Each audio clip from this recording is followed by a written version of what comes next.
BMG backed Napster, therefore no one else was going to back Napster. They were going to put it out of business and punish one of their own before they would have let one of those companies have the upper hand.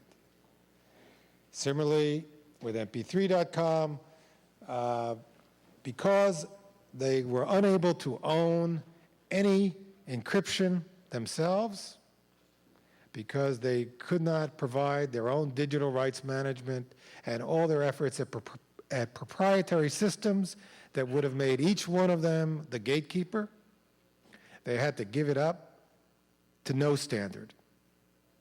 So rather than see anyone profit from it, they decided to let MP3.com flourish, bought MP3, invested in it, did deals with it. The result is we are now in this very difficult circumstance of having to compete as we do with free music. The fact that music is still enormously valuable and what you do is enormously valuable to people is demonstrated by the ringtone business. Kids will pay $5 for a master tone, 30 seconds, on their phone. It's not the price of music that's wrong. As long as the phone companies make it impossible to pirate ringtones, those kids are still going to pay $5 a pop to get a hit song on their phone, because they have no choice. $5 a pop is a great price if that's the price, and you can't get it for free. The people who lecture us on reinventing the business model, they say we should all make it up on T-shirts. Well, the only reason why T-shirts are attractive is because the computer doesn't spit out T-shirts. Because you have the ability at a venue to stop people from selling counterfeit T-shirts. And that's why you're able to charge $25 more than cost, or $50 more than cost for a $5 T-shirt. In any event, the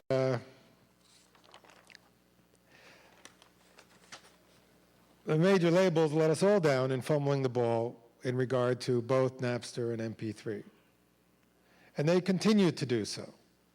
And they have somehow also managed to put one over on the press, who continues to tell this story about downloading leads to no money in the music business, leads to mergers, leads to loss of jobs, leads to where are we going? There's no future in the music business. The latest humorous, my pet peeve, is the fact that journalists don't, and the rest of the people covering the music industry don't seem to want to do the math, nor do the major labels. iTunes, 100 million downloads. Great thing, right? There are over 3 million iPods. When I do the division, each one of those iPods, which holds 10,000 songs or 20,000 songs, has led a consumer to buy 33 subsidized downloads. This is the same mistaken approach to technology that the industry has taken before. iTunes is about selling iPods and not about selling legitimate music. And it is a shame that once again, the leadership of the industry is not protecting copyright and artists' livelihoods sufficiently.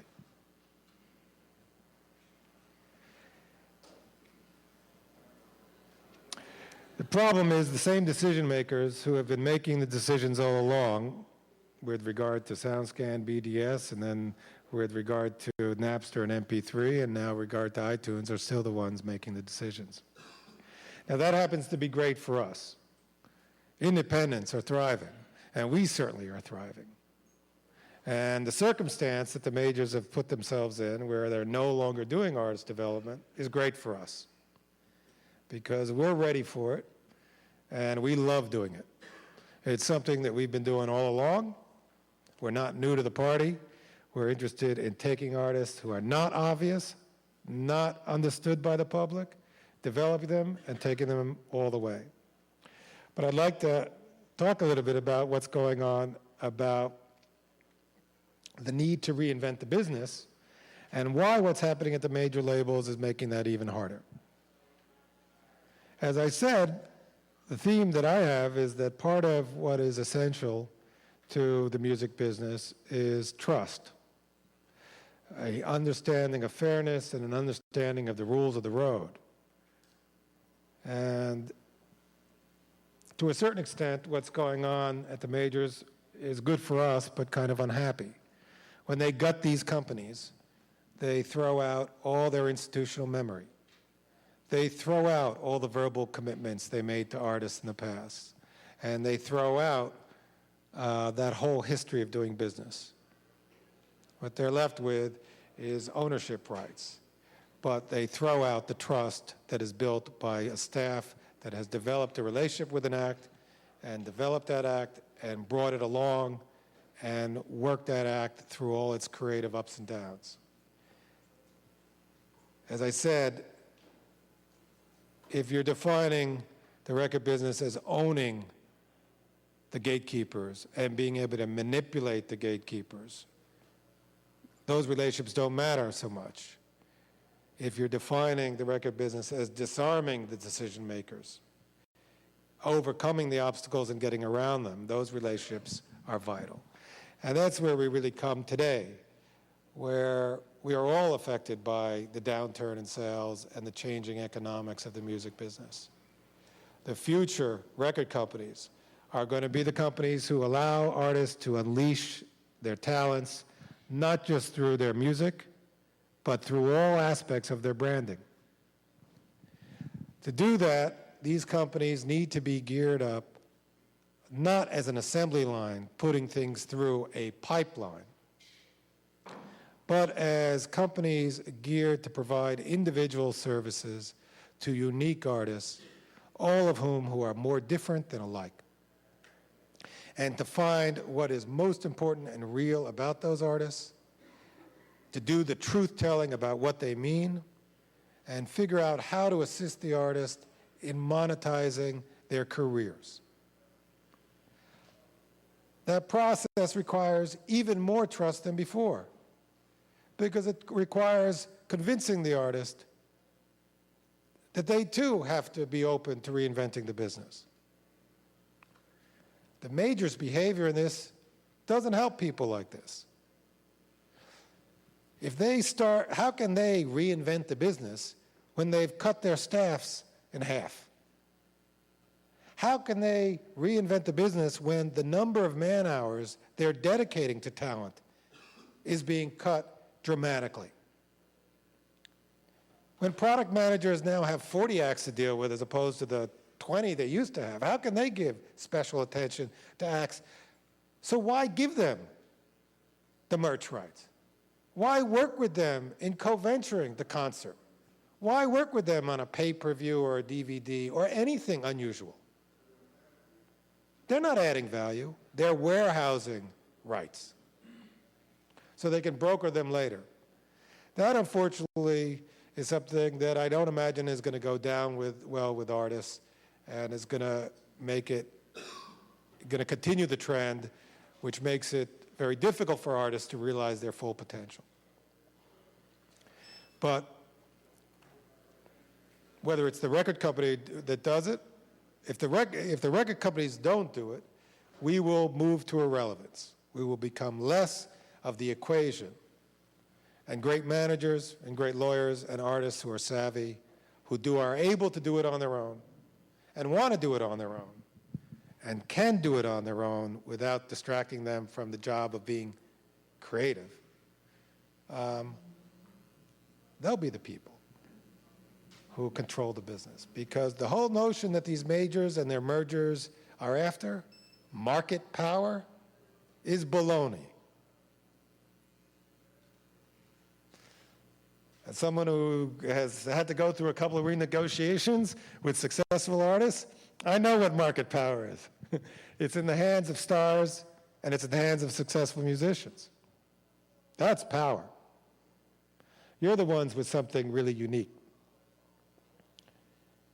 To the extent, we aim not to be irrelevant, and we aim to be essential parts of artists recognizing that power, and in doing so, being involved in all aspects of artists' careers, and in helping be a part of the solution of reinventing the music business. So with that, check out all our new artists, Tidra, Jackie O, 213, Snoop Dogg, Warren G, Nate Dogg, coming August 17th, Pitbull, Ambulance, The Kicks, The Blue Van. I'm sure I'm leaving out a bunch, but go to our website, tvtrecords.com, and I wish you all the very best. I'll take anybody's questions.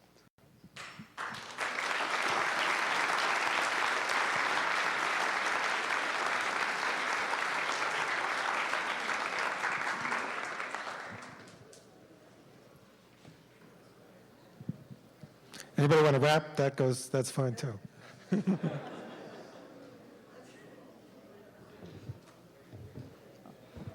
Hello, I have a question for you. My name is Linda Sharpless, President and CEO of Bliss Artist Management. And I would just like to know, with all the things you were talking about as far as the major labels, do you think it's best for an artist to go with an independent label, and what should they actually look for in an independent label?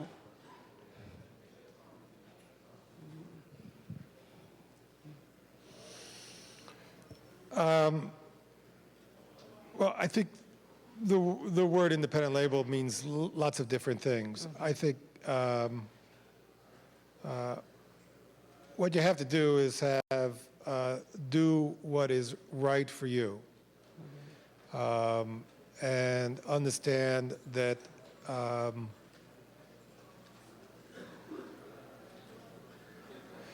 and believe and feel that you are working with people who understand what you're doing and have the means to realize your goals. Mm-hmm. That said, if an artist becomes successful, everything else takes care of itself. Okay. So the question is really, what are the necessary steps to get there? Okay. I think you can very often overthink it. But I think it's important to get good advice and have good people and make sure you're dealing with, a sound company. Okay. And is it important for them to have a really strong marketing and promotions division within that label? That depends entirely on what the economics of what you're signing is. As I said, in a way, we're in an age where, do it yourself is what matters. Mm-hmm. Record labels can do it maybe faster, and they could commit a lot more money to it. But that's all a gradient. Mm-hmm. The most important thing is creativity and drive and passion.